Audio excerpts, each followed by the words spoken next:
مرحبا بكم في النقطة الصحفية حول جائحة كورونا لهذا اليوم، وفيها 9 حالات جديدة تم تسجيلها خلال 24 ساعة الأخيرة، كلها حالات مخالطة. كما فيها أيضا شفاء 81 شخص ولله الحمد دون تسجيل وفيات في هذا اليوم الأخير، نحمد الله ونشكره. هكذا بلغ عدد الحالات المسجلة في بلادنا 6319 حالة، من ضمنها 5990 من المخالطين، و148 من الحالات المجتمعية، و181 من الحالات الوافدة. كما بلغ عدد حالات الشفاء 5043، وسجلنا 157 شهيد جراء جائحة كوفيد، ليرحمهم الله جميعا. الحالات النشطة اليوم عددها 1119، من بينها 1101 بدون أعراض، 16 حالة لديها أعراض خفيفة، وحالتان تستدعيان الرعاية. أما الفحوصات فعددها قد بلغ 63360 فحص، وجريت منها 170 فحص في اليوم الأخير، 82 للمتابعة و88 للتشخيص.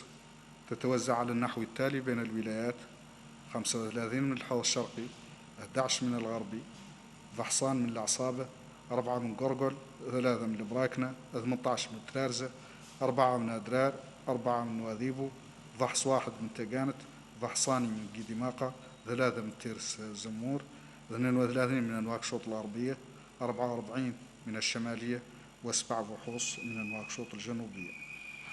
الحالات الجديدة تتوزع على النحو التالي: حالة 1 من أنبود، حالة من عطار، 5 من القصر، 1 من تفرق زينة، و1 من تيارت.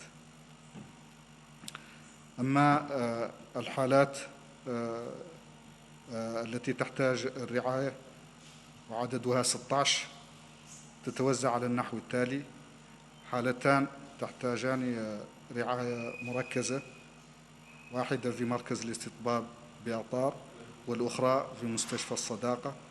أما الحالات التي توجد في المستشفيات الأخرى فهي كالتالي: حالة في مستشفى بوغي، 3 في مستشفى روسو، شخصان في مستشفى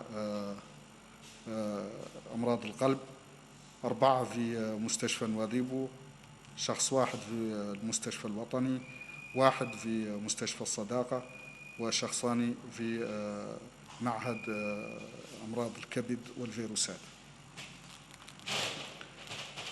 Chers citoyens, bienvenue au point de presse quotidien autour de la situation du Covid dans notre pays, marqué ce jour par 9 nouveaux cas, tous des cas contacts, ainsi que par la guérison de 81 malades qui étaient atteints par le Covid. Walhamdulillah, on n'a pas enregistré de décès au cours des dernières 24 heures. Ainsi, le nombre total de cas a atteint 6319, dont 5990 de contacts, 148 de cas communautaires et 181 importés. Le nombre total de guérisons est de 5043 et on a enregistré 157 décès suite à une infection Covid. Le nombre de cas actifs aujourd'hui est au nombre de 1119 cas, dont 1101 asymptomatiques, 16 avec des symptômes légers et 2 cas nécessitant un suivi rapproché.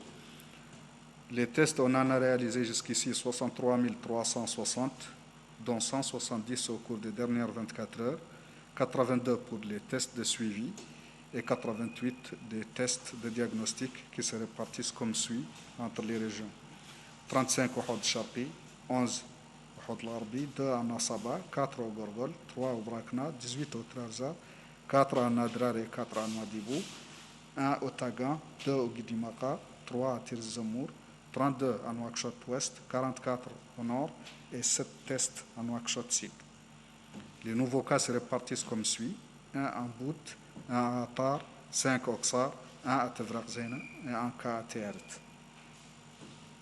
Les cas hospitalisés sont au nombre de 16, dont 2 en situation nécessitant un suivi rapproché. Il s'agit d'un cas au centre hospitalier d'Atar et d'un autre à l'hôpital de l'Amitié. Les 14 autres se trouvent dans les structures hospitalières suivantes: 1 à Bogué, à l'hôpital de Bogué, 3 à l'hôpital de Rosso, 2 à l'hôpital de cardiologie, 4 à l'hôpital de Nouadhibou, 1 à l'hôpital national, 1 cas à l'hôpital de l'Amitié et 2 à l'Institut de pathovirologie.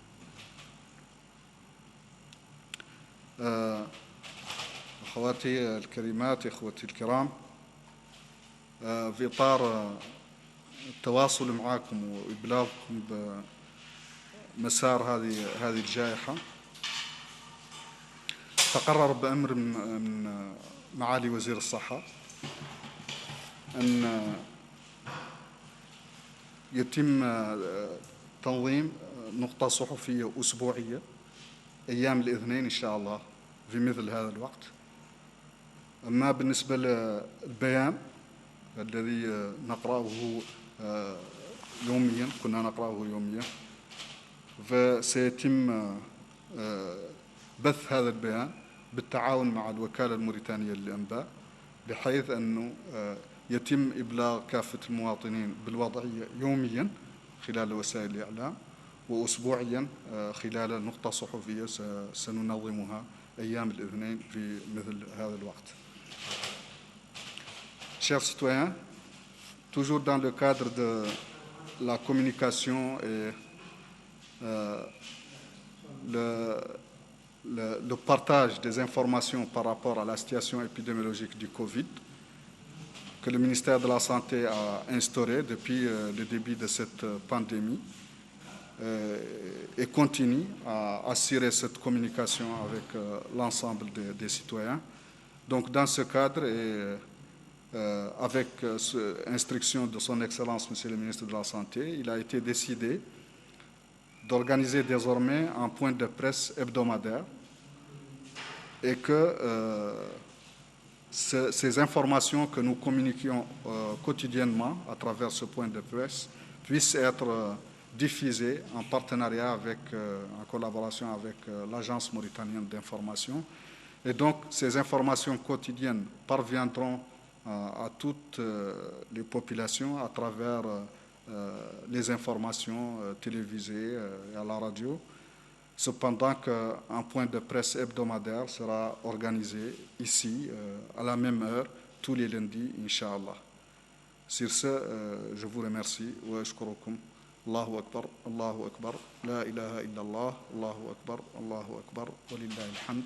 عيدكم سعيد إن شاء الله، وإن شاء الله نلتقي إن شاء الله في عيد مقبل دون أوبئة ودون أمراض وفي ازدهار والصحة إن شاء الله. نتمنى السلامة للجميع. نعود لتكملة ما تبقى من هذه النشرة، حيث علق كل من وزير التعليم العالي والبحث العلمي وتقنيات الإعلام